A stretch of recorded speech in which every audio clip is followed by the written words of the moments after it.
नूनारी बिरादरी जे माण्हुनि B section police ऐं रिंद बिरादरी जे माण्हुनि ख़िलाफ़ प्रेस क्लब आॾो एहतिजाजी मुज़ाहिरो कंदे ॿुधायो त बास रिंद बिरादरी जे माण्हुनि हथियारनि जे ज़ोर ते असांजी ज़रई ज़मीन ते कब्ज़ो करे छॾियो आहे। साल जो पुराणो आहे जंहिं ते जेको आहे ॾातर वश्क नाले रिंद कूड़ी लीज़ खणी असांजे ॻोठ जो रस्तो बंदि करे छॾियो आहे पुलिस जे मदद सां।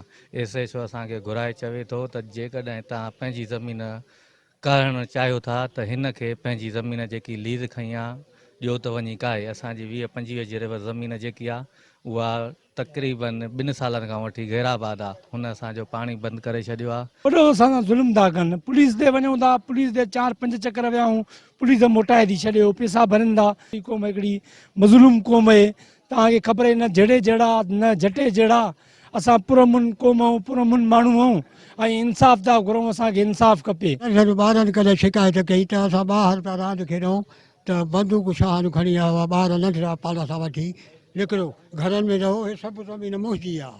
नंढड़ा हेतिरे जा ॿार उहो हली असांजा पुलिस वरी पुछे SP पान ऐं माइन साहिबु ॾाको वाटर ते लटा धो त मथां बीठा लठूं खयूं पपकुआरियूं साईं हे ख़तरनाक आहिनि। वॾे में वॾो ॻोठ हो, पोइ हाणे माइग्रेशन करे कुझु शहर में बि आया आहियूं।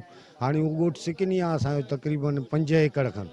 हाणे उन ते ज़बरदस्ती कब्ज़ो करणु थो चाहे। हो असांजो ॻोठु विच में आहे, असांखे निकिरणु नथो ॾिए। 10-15 हथियारबंद थी असांजे ॻोठ ते हमिलो, असांखे यरगमाल पुलिस ॾे था वञूं, पुलिस असांजी नथी ॿुधे। हिननि पुलिस खां मुतालबो कंदे चयो त असां ग़रीब माण्हू आहियूं, असां सां इंसाफ़ कयो वञे। कैमरामैन अशरफ अली अबड़ो सां गॾु शबीर फलियो, सिंध TV न्यूज़।